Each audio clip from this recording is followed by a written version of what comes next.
Thanks, Mick. And welcome everyone to this Lighter Footprints event on Make Solar Easy. My name is Richard Heading and I'm part of the Energy Transition Group within Lighter Footprints. I'm joining today's meeting from Glen Iris in the city of Boroondara and acknowledge the Wurundjeri people as the traditional owners and original custodians of this land. So we pay our respects to their elders past and present. Lighter Footprints is excited to be partnering with the Metropolitan Community Power Hub, and we are delighted to be hosting this online event to make solar easy.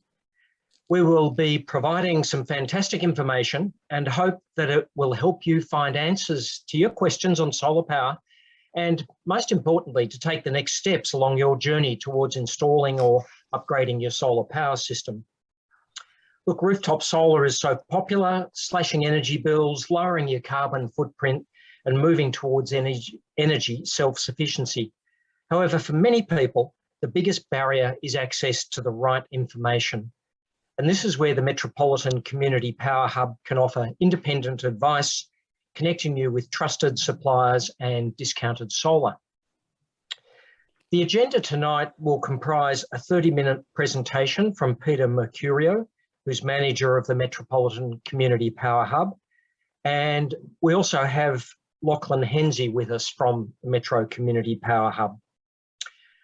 It will then be followed by a session for questions and answers. And look, can you please put your questions into the chat box? You'll find that if you mouse across the bottom of your screen, you should find it in the middle at the bottom. And then Annie Nile and Ray Peck from Lighter Footprints will moderate the Q&A session. Then finally, Mick Nolan from Lighter Footprints will ask for any feedback and wrap up the event. So we should be finished in about an hour to an hour and 15 minutes or thereabouts. We also have Matthew Dixon and Ugranath Chakravarti from the Boroondara Council Sustainability Team with us in the meeting. So welcome to Matt and Ugranath. And with that, I'd like to introduce you to our speaker, Peter Mercurio, Metro Community Power Hub Manager and experienced solar advisor. He will guide us through a discussion on the right kind of setup, what sort of panels, the size of the system, heritage factors, whether a battery should be included, and how the Metro Community Power Hub can help with choosing suppliers and installers. Peter is an experienced environmental program strategist with a demonstrated history of working in the renewables, energy efficiency and environment industry.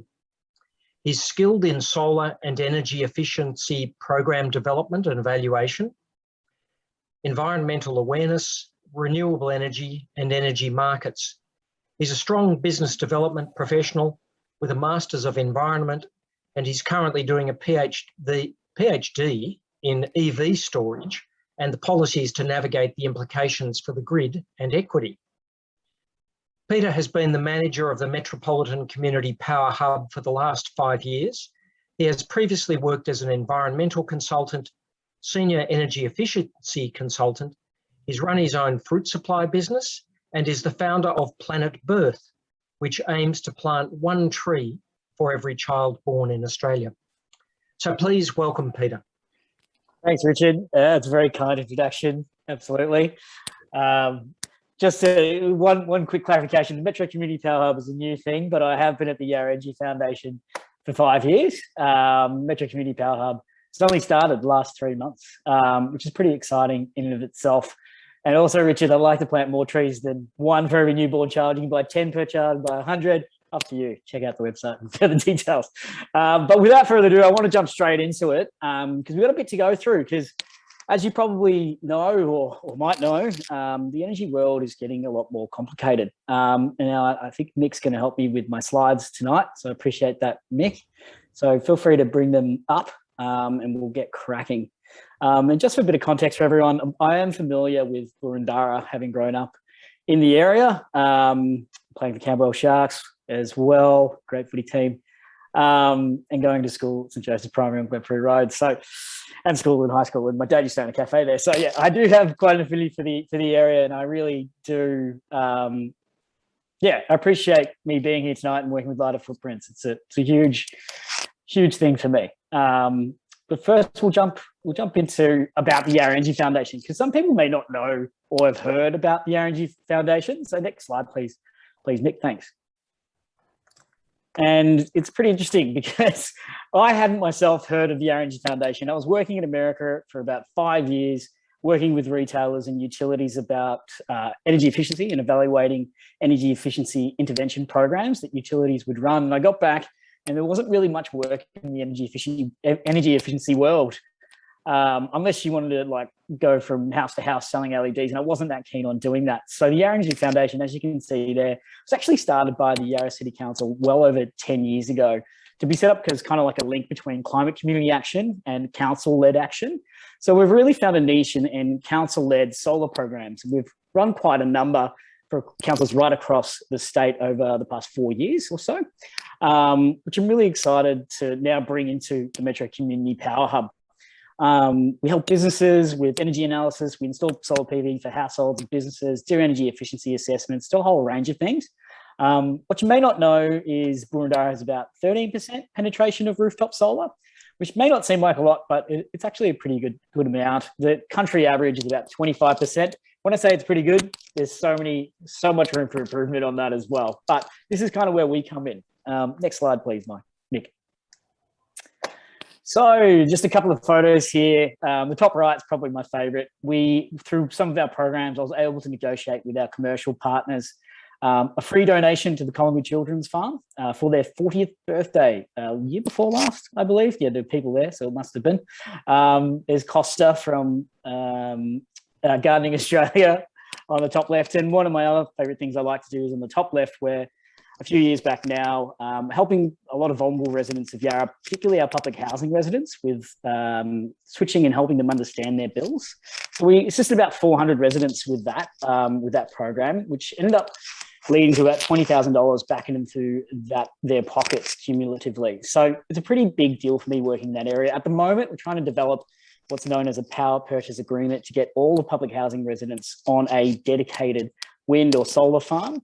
A lot of work that goes into that. And that's part of the reason why the RNG Foundation exists. You know, as a not-for-profit, we have the flexibility to really concentrate in these areas. A small team, who are really quite skilled in energy and energy expertise. So that's kind of where we fit in. We provide community groups like Lighter Footprints, that technical nous. And that's where the Metro Community Power Hub sort of fits in. Yeah, so next slide, please. Thank you. So, and you can move on to the next one. That's just the kind of a title page. So might be wondering, what is a community power hub? And I will get into solar, but it's good to set up the context a little bit. So through the successes of our previous programs for councils across the state, Sustainability Victoria, which is a government body, government entity, they actually ran these community power hubs as a pilot program back in 2018. And then earlier this year, they decided to run them a bit more seriously, or more formally, I should say, based on the success of those pilot programs in regional Victoria. One was in Bendigo, one was in Ballarat, one was in Latrobe. So we helped Latrobe with a lot of their programs, one of them in particular being their solar program. And what the Community Power Hub idea is, or what Sustainability Victoria are looking for, is for implementation-ready projects.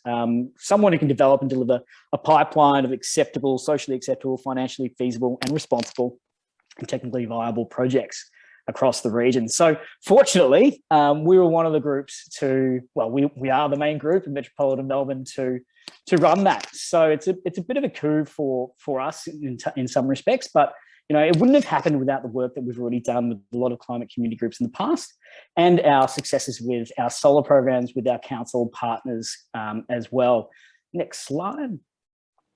So a part of what a community power hub is, it's actually working collaboratively with community groups right across Melbourne. And where that fits in is perfect for Lighter Footprints, because Lighter Footprints has done great work, as you well know, in campaigning and advocacy and trying to get council to move forward, not just Boroondara, but you know, right up to state government, and trying to change state MPs' opinions of what you can do in terms of climate change responses. So where we kind of complement that is in our programs and the programs that we've designed. These programs, yes, we manage them, we monitor them, we help people through those programs. But really, the face of these programs are our climate community groups. Next slide. And you might need to click a couple of times because we've got a few to get through. So a part of why we were successful in the tender was that we were able to navigate and coordinate, and that's it there, Mick, for the moment. We're going to get more climate community groups on board soon. Was our ability to bring all these groups together under the umbrella of the Metro Community Power Hub. We meet every 2 weeks as a steering committee, which is great. We talk about developing one side of the projects, which is known as flagship projects. We also talk about some of the challenges or barriers that you may face as a climate community group and help you overcome them. We've also bring on quite a number of councils as well. And I know Matt's here, we've had a couple of discussions already about Boroondara joining the team. I'm sure we'll have more chats about that later on, Matt, no doubt. But we've got all of the Western suburbs involved. We've also got the Port Phillip Eco Centre involved, which I'm really excited about. They're a major stakeholder for us, along with Collingwood Children's Farm. We've got the Eastern Climate Action Melbourne group joining us pretty soon. They're in Whitehorse. And Monash as well, and I forget the other name of the region. But we've also got the Mornington Peninsula group joining us pretty soon, and Frankston City Council. So we're really, really drawing a wide net, and all this is to do what I call two streams: foundation projects and flagship projects. Next slide. So the foundation projects, I just call them foundation projects because, as you can see here, what we try and do here is with solar PV and battery solutions, reverse cycle air conditioning, which is heating and cooling, you've got your heat pump hot water, got your induction preparedness program, cooktop induction. So it's a bit difficult just buying induction and putting it on your stovetop. You actually have to prepare a few things. You got to clamp your gas off. You got to make sure your switchboard's in order. Yeah, there's a few things. So I'm working on preparing that as a program with a group of people who can do both sparky work and plumbing work and gas fitting work. So you got to prepare before you can actually do it. So that's the meat of that program. But what you may not see there, but I do, and that is, these are all the building blocks of an all-electric home. These measures are in response to a lot of community groups and their get off gas campaigns. All electric homes is the way to go. Hot water particularly and heating and cooling generally make up around 80% of your household's operational energy spend. So we really want to clamp on that while at the same time getting rid of gas and converting our homes to all electric. I don't have EVs there, but no doubt they'll come down the pipeline. We'll talk about that. Next slide. Thank you. So yes, so basically, like I said, all electric programs these are. And it's really important to understand that what our role is not only to go through product, but it's also to really vet comprehensively who we partner with. A commercial partner is a really important part of the piece, part of the puzzle, in order to deliver really effective and ongoing programs without the risk. So we do a really heavy due diligence process. For our solar PV and battery work, we do negotiate up to 20% off those systems. Now, the reason for that is we have a kind of tiered price points. And the reason for that is we want to make sure it's kind of universal to get access into these programs. Not everyone has the same spending capacity as others, but through our negotiating power with our commercial partners, we ensure that we try and provide at least some options for people to choose from with our preferred panel of suppliers. So through our existing programs, I've got 2.5 megawatts, may not seem like it's hard. What's 2.5 megawatts? That's 2,500 kilowatts. Each house on average is about 5 kilowatts. So we've got quite a number of households participating since 2017. It's getting a bit more complicated in the inner city, in like Yarra, for example, or Port Phillip, a lot of apartments going up, a lot of shading and complicated roofs. And we'll come to complicated roofs in a bit, because I know there's quite a number of complicated roofs in Hawthorn as well. But yeah, we'll come back to that. So next slide. And don't mind me if I'm rushing. I do this quite a lot, and I always find myself having not enough time to answer questions. So I really want to get to those as well. But another important part to all of this is kind of really where you want to start as well before you start making decisions about buying solar or heat pump hot water systems. You want to look at your bill. You might be overpaying. Really look at your supply charge. That's the daily service charge that you get from your retailer and distributor. Generally speaking, it's about $1. You can get as low as 75 cents, and anywhere between 75 cents and $1.20. I've seen them all, and it's just the supply of energy to your house. And then your cent per kilowatt hour charge, that's your consumption. That's something you can control to a degree, and that can be a peak time tariff or a non-peak time tariff. It's really good to concentrate on when you are using energy.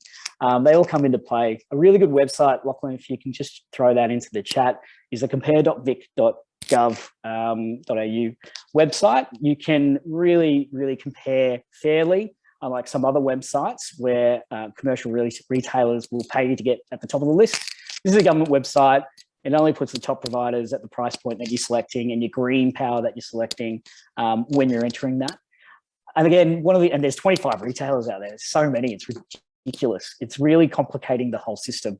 So when you're talking to public housing residents about, which retailers to move to, it can get quite complicated. But fortunately, we've developed a kind of like an energy literacy, understand your bill program. We did a workshop with the Yarra Climate Action Now group and the Darebin Climate Action Now group only last week. And we're finding a few things that we went over because we was meant to go for an hour, but we ended up talking for like 2 hours, could have spoken for another 3 hours because there was so much in there. It is so complicated. But one of the benefits of working with the RNG Foundation is, and the fact that we've been around for such a long time, we've got that negotiating power with retailers. I asked one of the retailers that might be coming on board through the Metro Community Power Hub only because I've asked them to look into a 100% green power plan and green power plan only, making it uncomplicated because a lot of them are complicated. But yeah, there's some of the things, some of the advantages that the Metro Community Power Hub has been able to bring together. Typically in the past, kind of all working in silos, all trying to achieve the same thing. But together, as a collective, we can accelerate groups who aren't as far down the path, as well as having these programs that we can point to move across to an all-electric home. Next slide, thank you. And next slide after that. So it may seem funny when you look at this, but these are real pictures from the 50s. Great magazine. I can't remember. I don't know which one it was, to be honest. Maybe Time. Taken from the States. One of my favorite lines in this is total electric living is a clean break from the past. And the only problem with these, besides the obvious, is that the energy supply was mostly nuclear in the 50s in those parts of the States. So now, fortunately, we can supplant nuclear with other forms of renewable power and also transition more affordably than ever before. So I think one of the reports with one of our collaborators in the Metro Community Power Hub, Renew, they did it back in 2018. Renew used to be the ATA, or the Alternative Technology Association.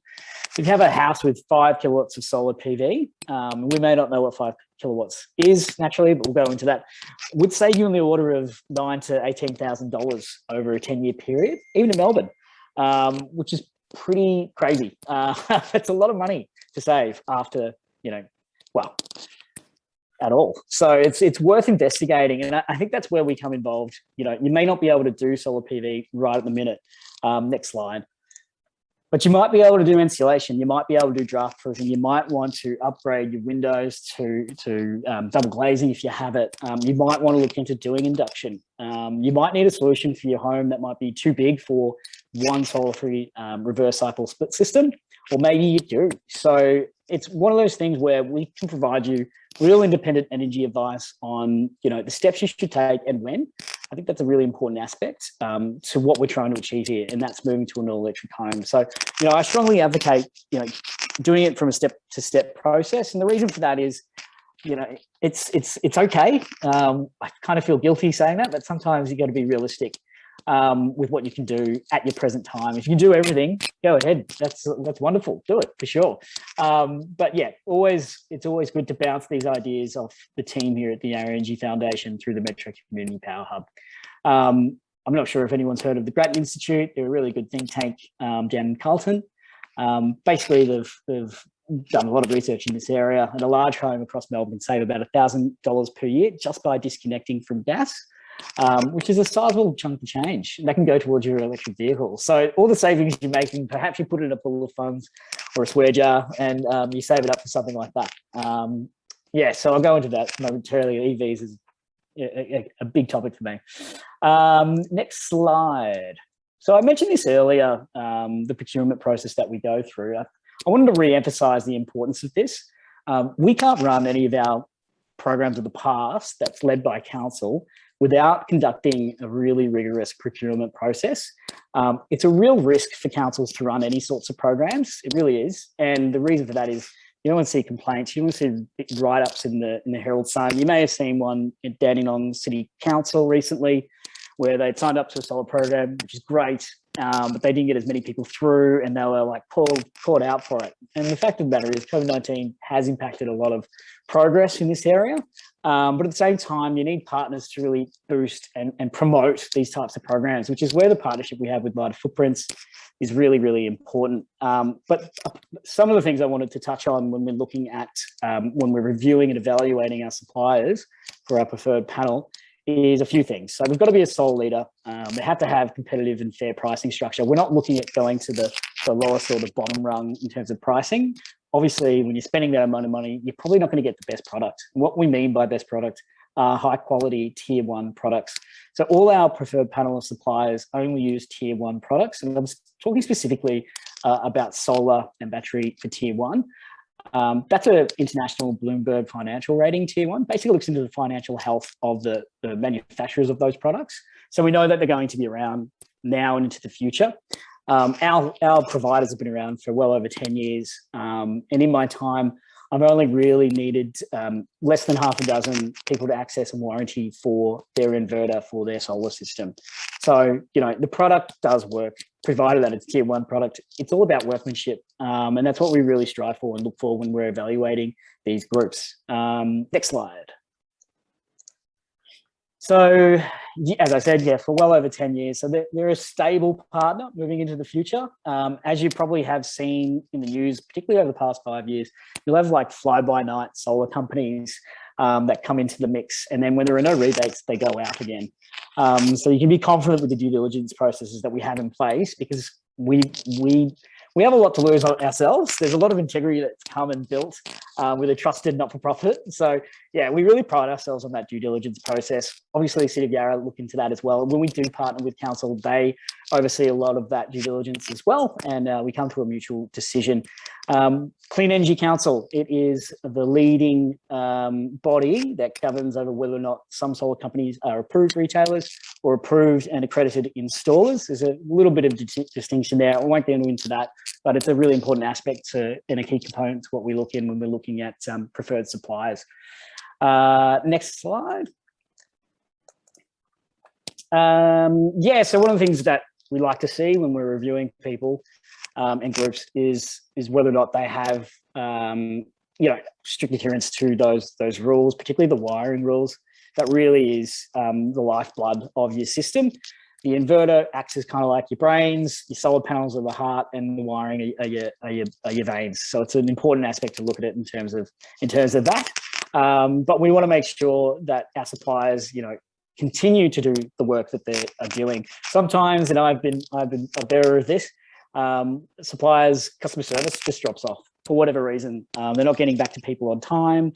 That really affects people's confidence. So we make sure that they maintain high levels of customer service.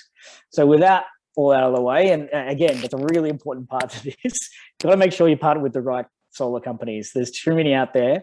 My partner actually works at the Clean Energy Council in compliance, and I've seen some really dodgy quotes that people put together. They don't have prices next to product. They have one panel basically on a shed on the shade for no reason at all.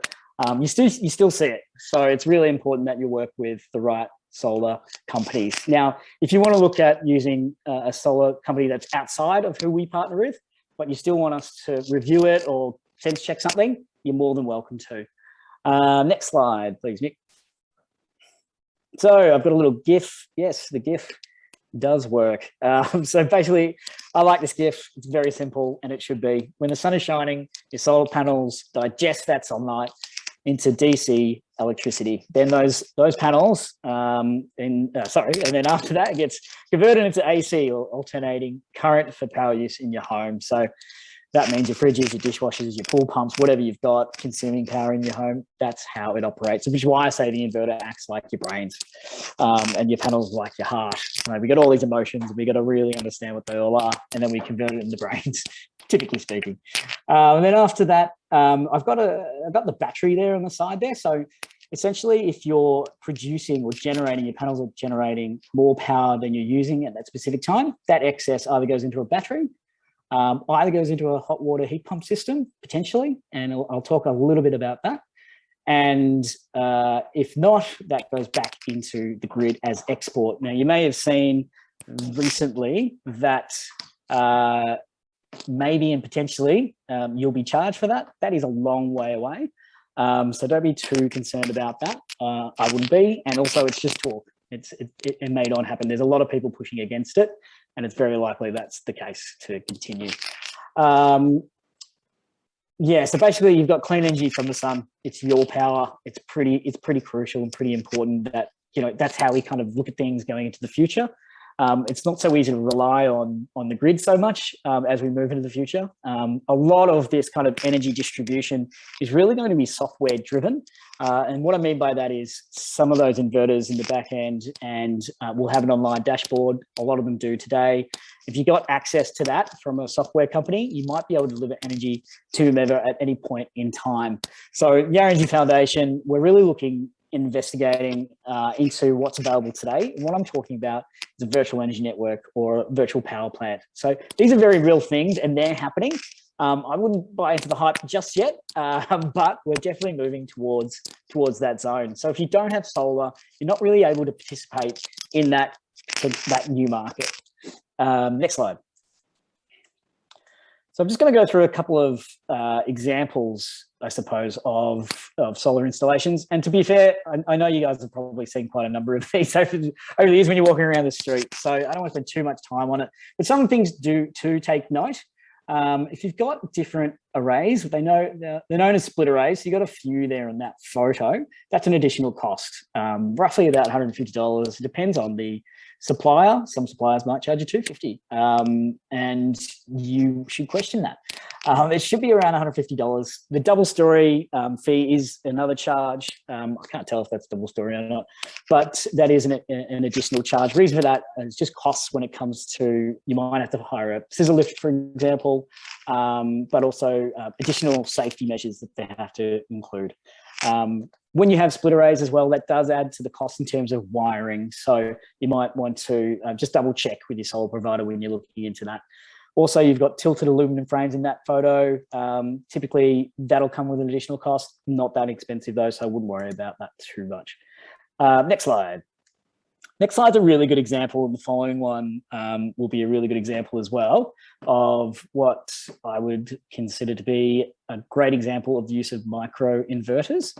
So micro inverters are basically a tiny inverter you put on the back of that panel. It's good in the fact that you don't have to a larger inverter out the front of your house near your switchboard. So I'm renovating a house in Geelong at the moment, and I've got room for an inverter out the front, but I don't really want to see it. So I'm going to go with micro inverters. They are a little bit more expensive, but that's just the nature of having really high performing technology, I suppose. The panels that you see there as well, they're more than likely Trina solar panels. There's a lot of solar panels on the market. Trina is kind of like your Toyota Camry. It just works and works and works. It's a great panel. It's one of the top panels around the world. It's used by some of our providers for well over 10 years. So they've got a lot of runs on the board. Yeah, it's a really consistent panel that's really well regarded in the retail solar industry, which is great. Next slide. Awesome. This is this design here was done by one of our preferred suppliers. They've done a great job. It's highly complicated, as you can tell. The name of that panel, Melissa, was a Trina panel. There's a whole range of panels through the program. Again, all tier 1 panels. But this won a few awards, which is great. Another great example of micro inverters. I believe these panels are a Winneco panel. That's a 370 watt panel. Trina is also 370 watts. So to give you an idea briefly of like what's a 5 kilowatt system, for example. So that's kind of your average household system, family of 4. Anything lower than that, just depends on how you use your electricity. But panels, even 3 years ago, were like 270 watt. 4 years ago, 250 watt. They were your premium panels. With each year, I see this watt increase and increase, and the efficiency of these panels increase and increase. A few years ago, when I was at an energy conference, one company was trying to sell me on the efficiency of this panel that was 450 watts. All they did was change the dimensions of the panel.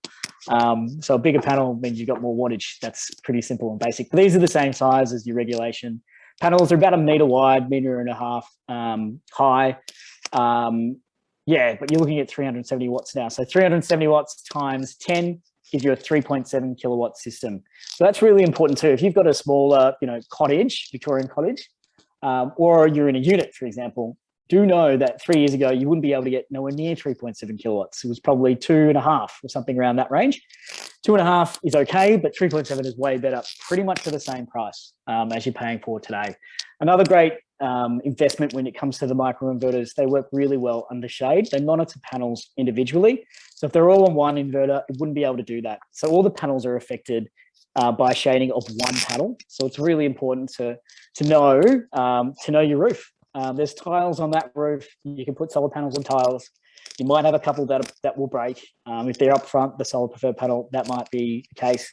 Slate on the north, Ray, it's a really good point. Slate is quite frustrating for us. Our CEO, Dean, he worked in the UK for a very long time at British Gas.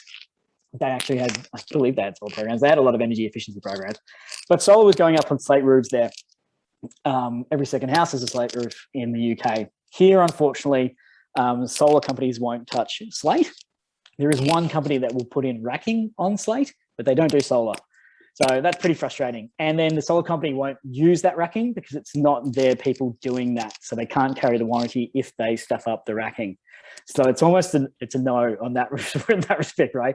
However, what I will say is this: in the northern hemisphere, in our hemisphere, the north-facing roof is considered your optimal area to put panels, and obviously in Europe that would be southern. However, the generation you get from the northern slope in I was going to say Europe, but in the northern hemisphere is equal to our northern here. So, sorry, their southern, which is our northern here, is equal to what we'll be doing if we're putting it on the southern aspect here. Does that make sense? Probably not. But what you really need to consider when you're looking at, if you can't do it on your north-facing roof, you can do it in your east and west. And that's really helpful when you look at the wattage per panel these days. So you can fit 10 panels, 3.7 kilowatts on your west side roof. If you can do the same on your east side roof, you've got a really nice spread over morning and into evening. That might be all you need. So, and when you talk with our preferred panel suppliers, they'll get a bill. They'll look at your energy consumption. They'll probably look into your net metering data. What your net metering data is, basically half an hour increments of how much energy you're consuming over a period of day. You can access that. I strongly encourage you if you wanted to geek out about it. I kind of like looking at it myself, but it's a good idea. Next slide. So again, I'm talking about microinverters. This is one of the premium options through some of our providers, an Enphase, and there's another slide of a different option, similar though in design. Like I said, we recommend it for complex roofs when you have lots of different splits in your solar system, as well as shady roofs. Even with the chimney, that's your way to go. So this does add some cost to the overall cost to the system, but it will improve the efficiency of your system, and that can be you can monitor each panel, so you'll know exactly if one panel's down, you won't need to touch the rest of the system. So panel 1A needs to be removed, and you don't need to touch all the other panels. It's pretty clear when your solar system's not working. You'll see nothing related to solar on your bill. When that's the case, you can know if you've got a dashboard, you'll know then as well, but not everyone's going to go into their solar system dashboard online, let's be honest. But you will tell because you'll be looking at your bill for sure. So if you go to the next slide, another option, Solar Edge. A lot of installers do like the Solar Edge product. Unlike those Enphase optimizers, it's actually paired with a larger inverter. That inverter you see there, it's not that yay thick. It's about 15-20 centimeters thick. Not too noticeable when it's near the switchboard, depending on your house and where it's located. But again, it's not that high. It's probably a small suitcase, really.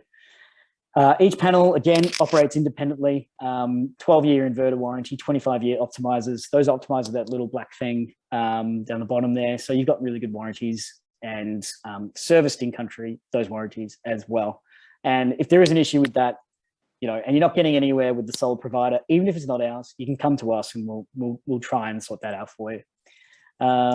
Next install, next slide. Okay, yeah, perfect. So this is more of your standard kind of installation. It's flush mounted. You don't need any racking, no tilt frames. It's a tin roof. They basically just take out the screws and replace them with non-corrosive aluminum, not aluminum, the other type of metal that I can't remember. Stainless steel screws generally, because that's just a safety option that they prefer these days, and it doesn't corrode or rust, which is great. That's kind of what you're looking at for a real simple standard installation. You might be wondering what roof pitch you're looking at, because you've got angles sometimes you don't. Really depends on the latitude of where you're sitting. So I think Melbourne's like, from memory, 37 degrees or something like that. So you want something around those lines. But again, you're not losing a heck of a lot of efficiency depending on the gradient of your roof. So it's just something that when they look at your roof and how complex it is, they'll always make sure that it's on the grading that's optimal for your situation.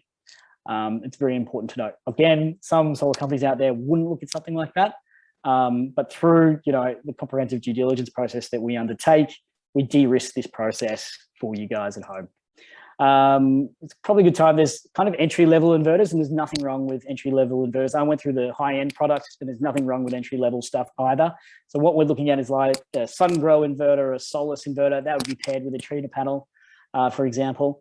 I got my dad a Solis inverter about 3 or 4 years ago now. Not an issue at all, not a problem at all. He did something very smart, which I'll talk to later, maybe because I asked him to. He did switch retailers, so we got a better feed-in tariff rate. And when they tried to change it, he called them, said, no, this is my deal. This is what I want, or I'm moving. I've got a better deal somewhere else. And they kept him on that feed-in tariff rate, which is good. So yeah, so SunGrow is another type of entry-level inverter. They take up about 15% of the global market for inverters. So that one, SunGrow, is built in China, and so is Solis. From memory, it's either China or Taiwan. I believe it's China. And you've got the other options as well. If we go through to the next slide, it's just another showing of what what's known as a clip lock bracket. So if you've got those ColourBond type roofs, you still can get solar. They just use those types of brackets. Again, adds to the cost a fraction, not a huge amount, but it does. So be aware of that.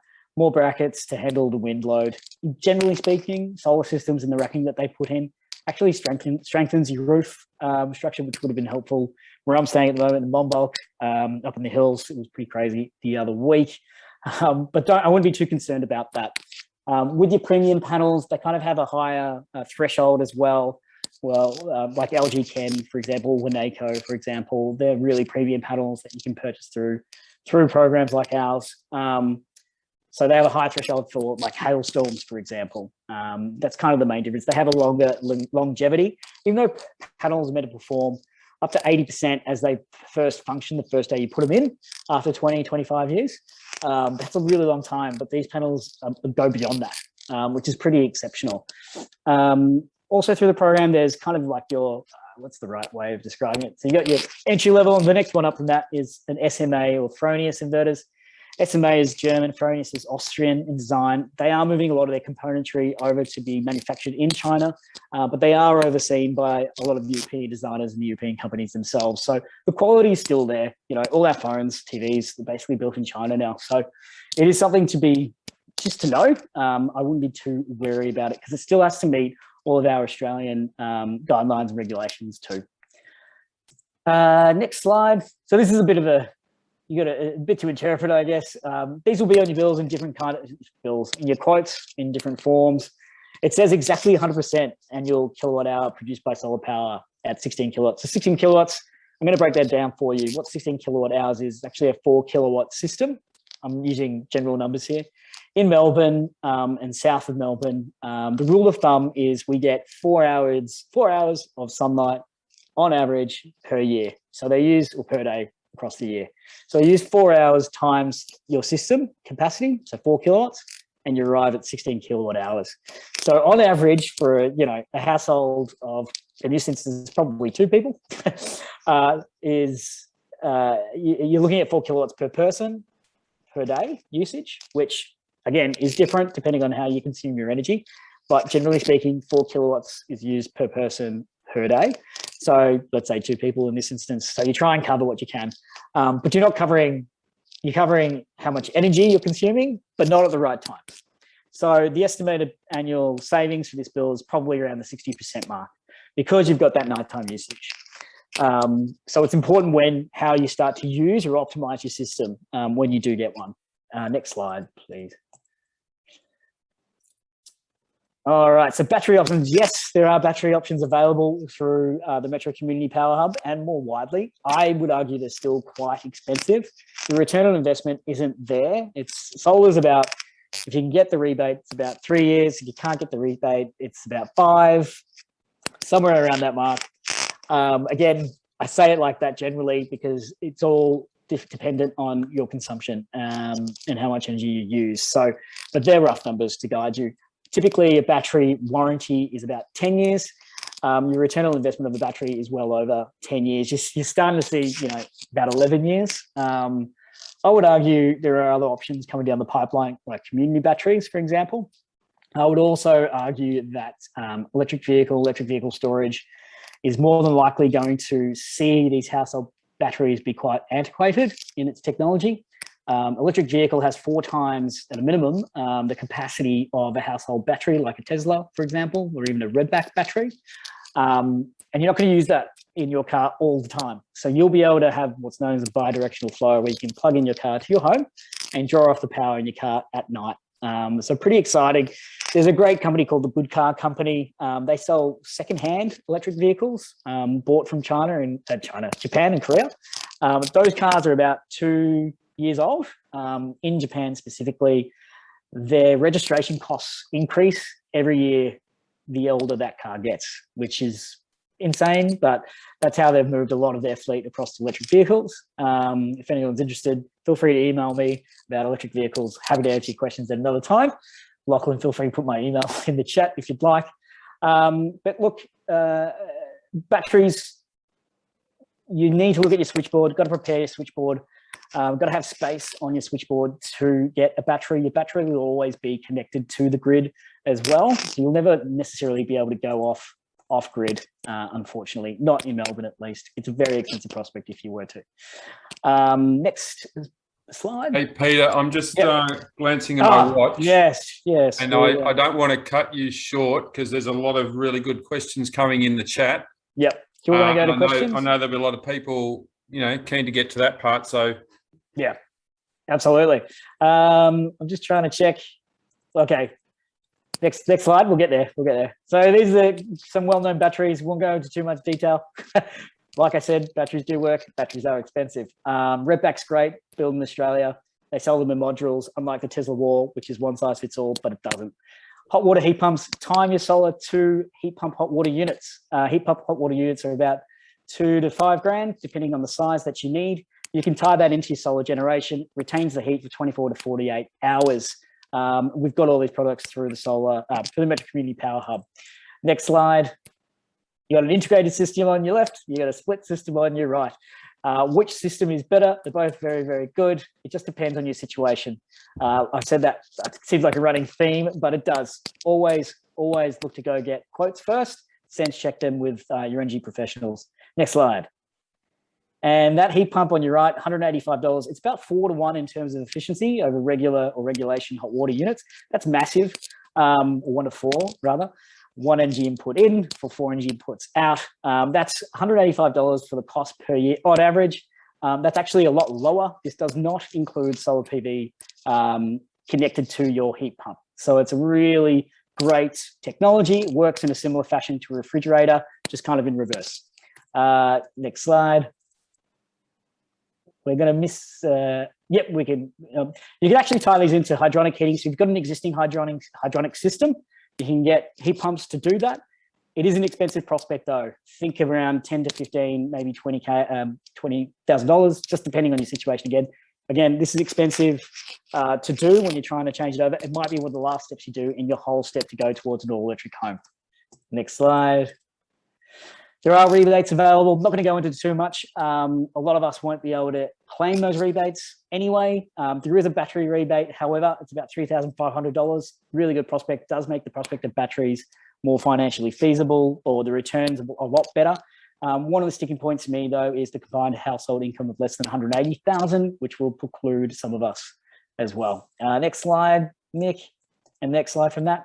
So like I was saying earlier, in the Metro Community Power Hub, we've got foundation projects, which is what I kind of explained. You got flagship projects. Flagships can be anything. We're really looking for some great ideas. We've got a few of our own. We've been doing a lot of work in the community battery space. We're really far down the line with that. One of the few who've actually gone as far as we have a lot of connections with ANU and City Power to make sure that we can actually replicate these all across the City Power network area. Those community batteries, we've got our first pilot coming in Fitzroy, North Fitzroy, in the first half of next year.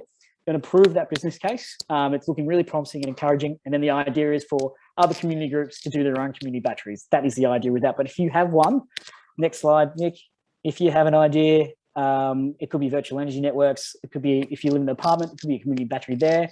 I can do electrical vehicle charging stations for apartments as a feasibility study through the Metro Community Pub, which is really exciting. Wouldn't it be great to see every business on Glenferrie Road in Hawthorne transition to 100% green power plans? I think so. That'd be brilliant. So if we can secure that with one of our retailers, we'll definitely be getting a lot of footprints to help us out in trying to do that. And it's a really great opportunity, if you're watching tonight, next slide, Nick, to take the next steps, whether it's getting a quote through the Metro Community Power Hub, or probably more importantly, I think, is joining Lighter Footprints. There's their web address down the bottom. They've been very active in the community now for quite some time, and it's hard to not pay attention to a lot of the great work that you guys have done. So really, I want to thank you very much for participating in the Metro Community Power Hub, being a key stakeholder in that, and helping all of us transition to a clean energy future. Really important. So thanks, Mick. And I got through those slides for 3 minutes. I could have done the whole thing like that. Great, wonderful. Thanks, Peter. I'm going to just throw straight across. So I didn't want to sort of pressure you too much at the end. Right. I'm going to throw straight across to Ray and Annie. And I know that Lachlan from YEF has been answering some questions, I think, in the chat. If you haven't put questions in the chat and you've got a question, saw one about terracotta roofs. But anyway, over to you, Ray and Annie. Yeah, thanks, Mick.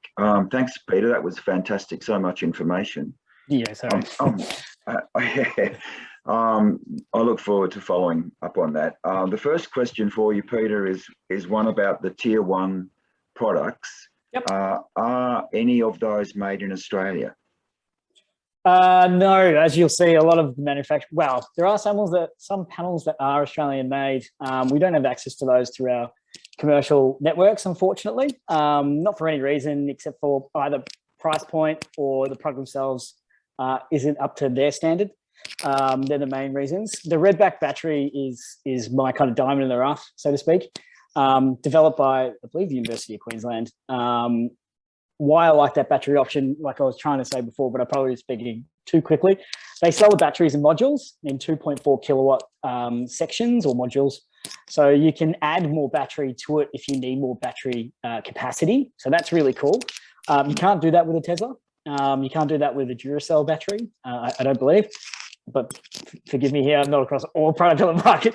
But yeah, that's what I really like about their product, is that you can do it in modules. So that's really important. But at the end of the day, all the companies that we work with are Australian companies. There are some companies that are owned by, like Energy Australia, for example, bought into a solar company. And that Energy Australia is foreign owned. So there are little things like that that's where we kind of make those inroads into Australian made over something else. So Australian companies over others. Yeah. Yep. Thanks, Peter. Over to you, Annie. Thanks, Ray. I'm going to come to the question Mick mentioned about terracotta. Yep. What about installing solar on terracotta tiles on a heritage home? Is that done regularly, and is there any risk to the tiles? So there is risk to the tiles, unfortunately. There is going to be a risk. You can buy tiles to replace them if they do get broken. You do have to have that conversation with the installer prior to them doing anything on the roof. Questions like, do you have any spare tiles that fits my roof? I think there was a question somewhere about heritage. Matt from City of Boroondara can probably attest to this as well. You will need a permit if your panels can be seen from the street or a public park. If not, then you don't need to get a permit. That's at least that's how it is in Yarra. I believe it's kind of universal. But yes, do ask the installer, do they have any spare tiles? You may have some spare tiles yourself, or alternatively, I looked recently at, I think there's a place out west that sells tiles for like $20 a tile. You're not going to see a lot of disruption to the tiles themselves. When I say there is breakage, there can be breakage. It doesn't always happen. There's quite a number of installs on tiles right across Melbourne. So don't be too concerned. The next question, Peter, is about microinverters. Do you get a good monitor for the whole system to see how it's performing overall, like via Wi-Fi, for example? Yeah, so a lot of the inverters these days have online monitoring capability. Some go into more detail than others. The other option with that is I wouldn't be too concerned if the inverter that you choose, so like an entry-level inverter, which may or may not have, they typically do, like an online database or data board. You might be able to start doing that through the retailer anyway. That's a really easy thing for them to tap into using your NMI data, which they have access to. So if you don't have it now, it's very likely you can add to that later. But if you are curious about looking at how much solar your solar is generating, you can totally do that with like a Fronius inverter or an SMA inverter or any of the microinverter technologies. They all have online monitoring connected to Wi-Fi. Even your entry-level inverters will be connected to Wi-Fi in some shape or form, but instead of an online platform, they'll just have a plate on the front of the inverter itself, which just shows you how much it's generating the system entirely. So that's what my dad has. He is not interested in monitoring at all. He just wants it to work, which is why the entry-level option is the one to go for. Thanks, Peter. John asks, Peter, do you have any experience with installing solar on apartment roofs? And related to that, Sarah's asking if it's possible to install panels on an apartment building for just the one unit that wants it. Yeah, it's a great question. Thanks, Annie. That is, it's an area that, yes, apartments have installed solar before. Absolutely. Yes, apartments can install one system that's shared amongst all the apartments. Most definitely. Yes, you can get a solar system that uses the communal energy only and nothing for the residents. And yes, you can get it for yourself on your own part of the roof, but you need to leave the same amount of space for panels for the other units of that block. It can take up to at least a year to go through that process of talking to other residents in the building. There's a split between owner-occupiers and renters a lot in apartments. So you need to talk to them about that. We have templates in terms of a step-by-step guide of how you can go and do that. I'm working with an apartment complex in North Melbourne and Richmond at the moment, but they're massive. They're like one's 97 odd apartments, another's 100. So not like your case. So they have limited roof space to do it for individuals. But what they're looking at doing is installing 60 kilowatt, pretty large system, maybe 90 depending, and then converting their hot water units to hot water heat pumps. So that solar will be, because their water is a split cost across every unit. So that's how they're going to save a lot of money on their end. But you yourself, if you live in an apartment, there's like 6 others, there's probably enough, and we're talking one of those old, maybe orange brick buildings or darker red buildings from the 70s, around that time. Typically, there's enough space for you to get solar and allowing space for the other units to get solar, whatever they choose to. Ideally, you try and do it all together because you can cut down some costs, at least to our preferred suppliers, in that they don't have to, it's a 2-day job instead of going out like 6 times. So there's a bit of money to be saved by doing it at scale. There's another apartment complex in Burnley that's got 18 units. One solution, and it's a good solution for the amount of apartments for 15 units that can share one system. and use something called SolShare technology available through Loom, which is an Australian Melbourne company. A lot of the componentry is built in China. Just that's how it is. But the other 3 units have enough space to have their own individual solar systems. The Loom solution is expensive, so you reach a threshold there of like 15 units, and it's a good solution. Anything above 15, you need to get a second one, then the cost blows out a bit. So yeah, it's a longer discussion for sure, but you can do it. You can fund it through special levies as well if it's a communal system. There are lots of options. So I'm about halfway finishing off my apartment manual that goes into all these different types of apartments and how you go about doing that. It needs to be updated. I wrote one 2 years ago. It's old. I can't even use it. So this one goes into it a bit more thoroughly. It's a bit more well-rounded in terms of what else you could do with apartments as well. Peter, just teasing out the heritage a bit more. Yeah, sure. Heritage won't allow oblique view of panels on north-facing side roof of this house. The east side might accommodate 5 or 6 panels. Are there ultra-thin panels that could be used on the north side and the roof could be painted a dark to match the panels? Have you dealt with anything like that? Short answer is no. But who's to say that you can't add those in the future, particularly the thinner type panel that you're referring to? Was it Jackson? I can't remember what it is in Jackson. Trying to put solar panels on windows, on the facades of buildings. Now, you're going to lose a lot of efficiencies in the design with that sort of system. However, you know, like I said earlier, solar panel wattages 2 years ago, 3 years ago were at its peak, 270 watts. Now they're 400, 370, 400. So in 5 years, it wouldn't be silly to think that those panels will be 500 watt and this then. Like, it's not silly to think that. That's being looked at in universities and researchers right across the spectrum, because there's a lot of roofs like yours that can't be served with solar based on the design. So it's retrofitting is what we're doing with all the solar at the moment. So you'll find that there will be a product available, no doubt. Like, I have no question that'll be available in the future. At the moment, though, for like questions about painting your roof, you might want to ask City Builder. I don't know what it's like. I think if Hawthorn won the flag, that they turned a blind eye. But well, maybe they did for Melbourne too. Who knows? But yeah, I'll let Matt answer that later. Okay, thanks, Peter. Oh, very good. I have seen Matt's noted in the chat that you do need council permission for any heritage property. Yeah. There's a question here about stealing solar panels. Have you come across anyone stealing solar panels off a roof, and is that a risk? Probably. I'm going to say no. I mean, I can't say no, 100% no. I've never heard of it happening. They need a pretty fancy screwdriver to remove the panel, so I wouldn't be concerned about that. But security, nonetheless, always an issue. Typically with batteries, you want them out of the sun. I'd be more concerned about them stealing the battery, but they're pretty heavy, and they're unlikely to steal that because of the sheer size and weight.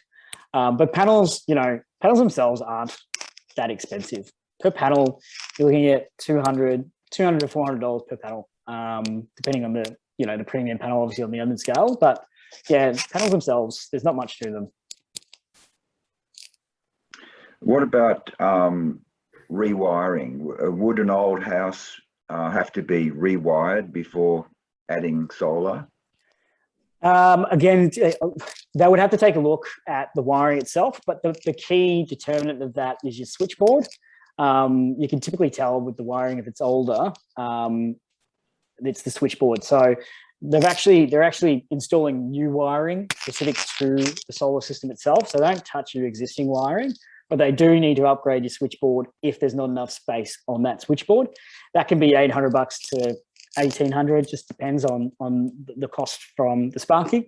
But yeah, so they're the main things to look for. Make sure that there's an extra switch area on your switchboard and you'll be fine no matter the wiring that exists in the house.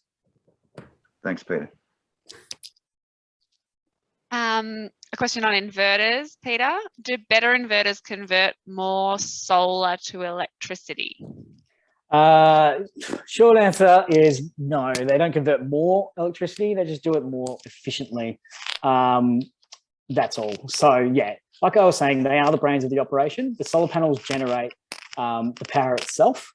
and it just gets converted into usable electricity. So your better units, we're talking marginal improvements, but the better units really have the bells and whistles attached to it, like I was saying earlier. So that online monitoring capability, those microinverters, they convert the electricity, convert it to power to electricity more efficiently. So you do get fractions of more power to generate, but we're not talking a lot. So I wouldn't make the investment based on that. Peter, what about solar gardens? So I've heard a bit about them, but I don't really understand how they work. Yeah, so solar garden it's just another way of explaining a solar farm, so to speak. It's the same thing as where we were tossing around these labels for the community battery. So we're calling it the Yarra solar sponge in some respects, because it soaks up all the excess power. But it's just a big battery that's tied to community based on how we organize the structure of that. And that's similar to a solar garden. So solar garden is unlike a solar farm in that it's smaller, like a garden is compared to a farm. The real detail is how that energy that's being produced by that solar garden or solar farm, where that's being delivered to and to whom. Thank you.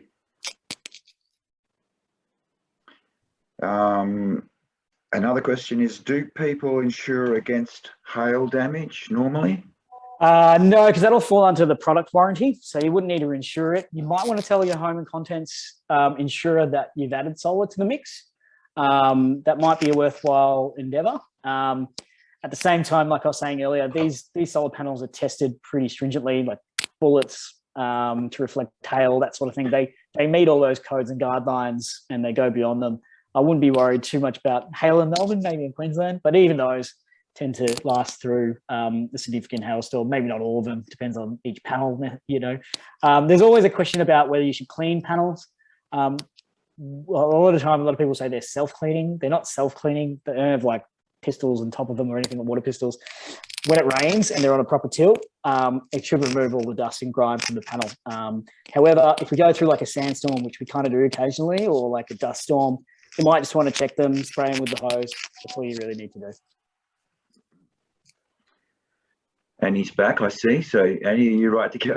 Yeah, sorry, I just lost connection for a second there. Just figuring out where we're up to. Now, I think we haven't had this one yet. I have an 8-year-old 1.5 kilowatt system. Is it worth upgrading? Single person household. We've already done that one. No, we're going to do that one. But Matt, I just want to say thanks for adding there. But if your wiring is in bad condition, do upgrade that. It is a legal obligation, no doubt. As for the 8-year-old system, 1.5 kilowatts, I would have to take a look at your bill and what we're looking at, to be honest, to give you a fair appraisal as to whether or not you should add to the system. If you were to, you'd have to install a whole new system. You wouldn't be able to add to that system without, because I think you're on the 60 cent or 70 cent feed-in tariff rate. You do want to stay on that one. Absolutely. That system, no doubt, probably still works, and you're probably better off sticking with that until the feed-in tariff drops from 70 cents to what it is today, which is 5.7 cents. At the same time, if you're using a lot more energy these days, it might be worth adding a new system to it and just retaining your old one. Gosh, Mick, I don't have any more questions here. Have you got one, Mick? Oh, no, I was just going to put in the chat that when the feed-in tariff system, the premium feed-in, there's all sorts of tariff systems, isn't there, Peter? So I guess yeah. I know the premium one ends in 2024, but I guess everyone just needs to understand the feed-in tariff that they're on, and it would be pretty easy to find. Or yeah, you know, when that feed-in tariff runs out, it's not going to go forever, because people that are on the good one, you know, it's kind of is a little bit of middle class welfare now. It wasn't in the early days. It's got the industry kick-started, but is that? And again, reach out to the guys at Metro Community Power Hub if you're having difficulty.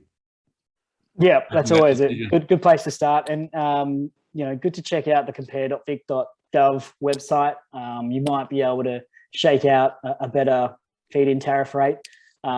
I know that I looked at them. I've looked at them. Haven't looked at them recently. The feed-in tariff itself, because a lot of them are just pulling back to what what's regulated at the moment, and it's down to about 5.7 cents. And I would really look at your feed-in tariff. I wouldn't be looking at it as a cause for getting solar at all. It really is a cherry on the top.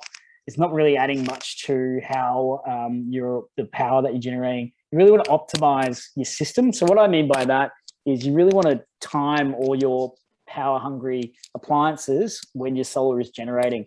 So if you get set timers, if you got electric heating and air, you really want to set that for like 3 o'clock to 5 o'clock in the afternoon when the sun is still out.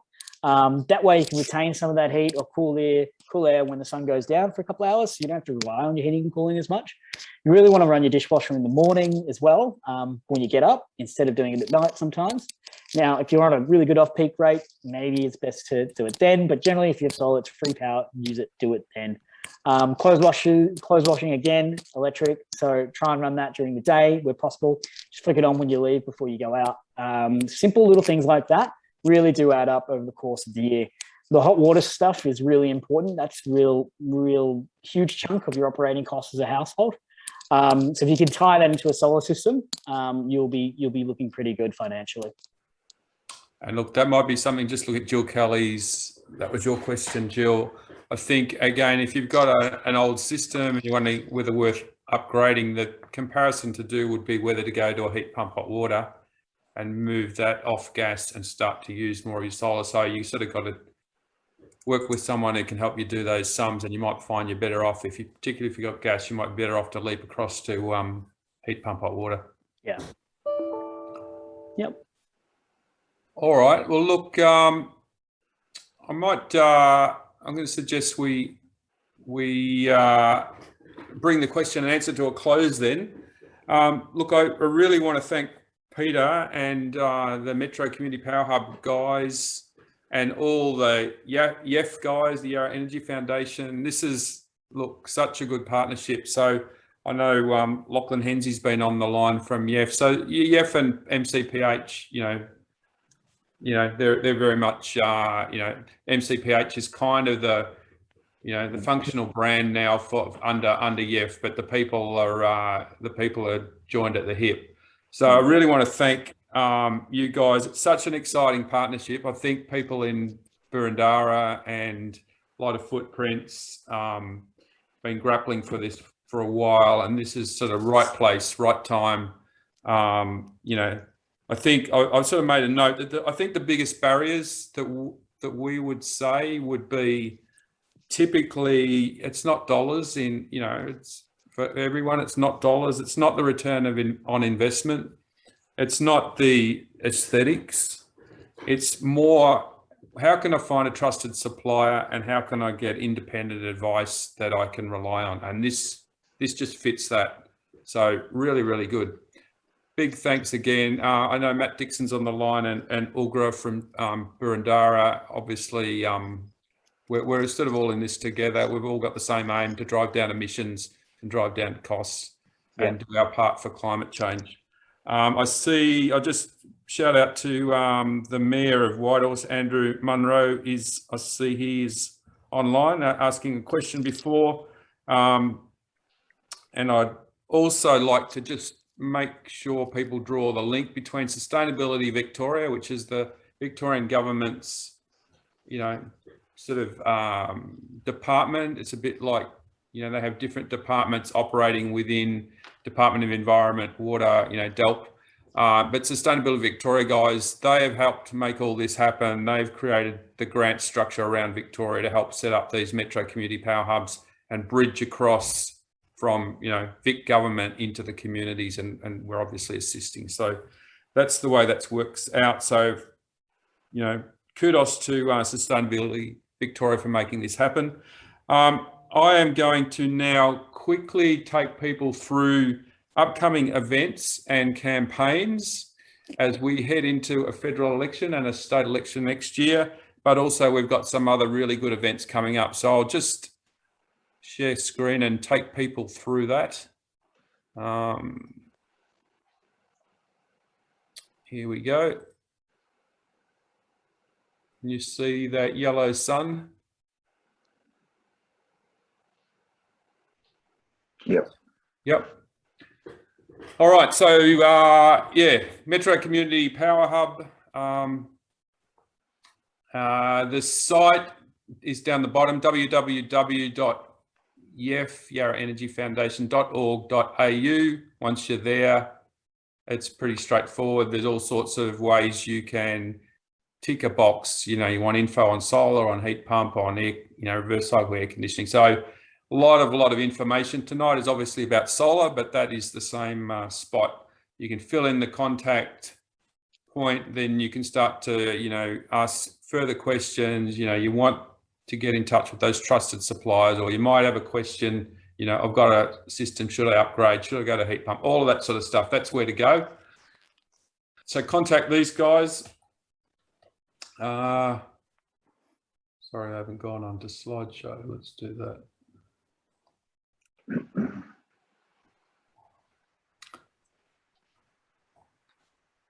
That's where you'll get taken on that website. So as I said, put your details in, tick the box, request a personal 30-minute energy consultation, interested in whatever. So that's a really great place. That's probably the place to start. Look, this is just a bit of a quote off one of the, or not a quote, it's a graphic off the Solar Advantage blog, which is on the Lighter Footprints. So this is a plug to the Lighter Footprints website as well. We've got a Solar Advantage blog, talks about some of the other questions, the bigger questions you might have. And that's a good graphic. We've got a few website links in there to, if you want to do a bit more of your own study. But that's basically saying, yeah, you've got an upfront investment of 5,500 for a 5 kilowatt system. And then after 3 to 4 years, or maybe 3 to 6 years, you're in the money. So some good info there if you go to Lighter Footprints and look on the blog tab and look for that site. You can also see some Lighter Footprints people. You might know some of those people if you know Lighter Footprints. So there's Carolyn down the bottom with her induction cook stove. I know that's pretty recent. Russell with his little MG EV, and there's Russell again cleaning his panels. So that's a pretty, bit of a community flavour to what people have done. And talk to your neighbour, talk to your friends, talk to someone you know in Lighter Footprints, and reach out if you want to do that as well. Look, there's definitely a move, and we are definitely pushing this, and we're not alone. Lily D'Ambrosio was at our event a week or two ago, and there is a gas substitution roadmap. There are health benefits, there are cost benefits. It's sort of like this electrical transition that we are all heading towards, and Peter showed us that we were back there in the 60s, before we had cheap gas, and now we're it's all systems go for electric. So whenever you put a solar system on your roof, to me, that's number one. Then that helps you start to do everything else as well. But if you've got a gas hot water that's going to, it's 12 years old, 14 years old, well, you might want to jump in and do that first. So jump in on the MCPH and say that, before it fails, you might want to do it. So just another, if you've enjoyed this event tonight, we've got another event for you coming up on February the 9th with Peter as well. And very similar, even if you want to come back on February the 9th, very welcome to come back. You will get an email with the video recording for tonight, so watch out for that. We can have ongoing, we're all pushing in the same direction. Sustainability Victoria, Peter and the Metro Community Power Hub and City of Burundara, we're all heading in this direction of driving down emissions and driving down costs and getting climate change under control. Okay, now we've got another big event coming up, which we did last year, which was very, very successful. So we've got our state MPs coming up, which is November the 24th. Register on the Lighter Footprints website. Wednesday, November the 24th. That's not too far away. A couple of weeks away, is it? And we will have John Kennedy, member for Hawthorne, Will Fowles from Burwood, and Paul Hamer from Box Hill, and they joined us last year. Really, really good night. they're very personable. We'll probably ask them some tough questions, but they'll know the tough questions before they arrive. So gives them a chance to do their homework.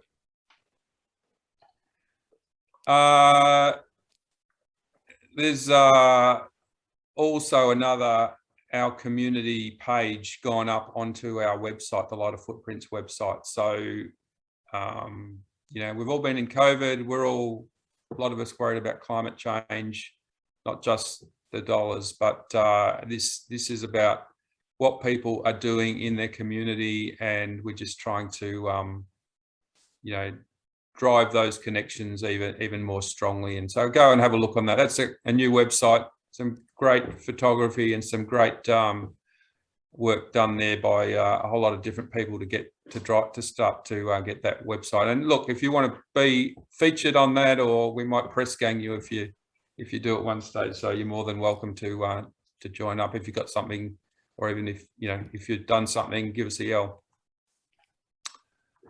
All right. So I think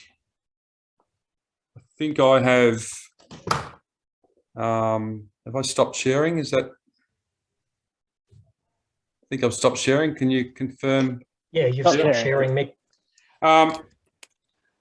So yeah, look, everyone, you'll get a follow-up email, post-event email. The recording will be on there. There'll be more links. What I probably didn't mention on your agenda, which came with your RSVP, on that agenda, which Sally has put together, you will also find the link. If you in a day or two, you're saying, bloody hell, where's that link? Go to that link there, fill out the contract form here, go to the agenda with your email, find the fill out the contact form here, click on that. That will take you there as well. Thank you to Sally. Thanks everyone tonight. A lot of work to make this happen. This is the first one. Really, really good. Really, really happy to be involved. So we'll call it a night.